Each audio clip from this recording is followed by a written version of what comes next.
మనిద్దరి మధ్యలో ఏ జన్మలో ఏ తీరని రుణం ఉందో, మరెందుకు ఇంతలో ఈ బంధనం ఇన్నింతలు పెరిగిందో.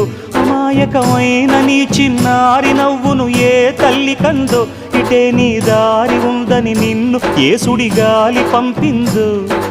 పాపం పుణ్యం దేవుడికెరుక, పేదకు దొరికిన బంగారు కణిక, పాలు వెన్నాలేవని అనక ప్రేమను తాగి పెరగవెసిలక.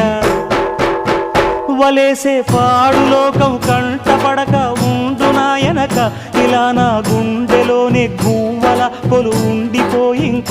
ఇటే పోస్తే ఎమున్నైనా నిలేస్తానే, మరింక ఏ కీడు నీ వంక రాలే.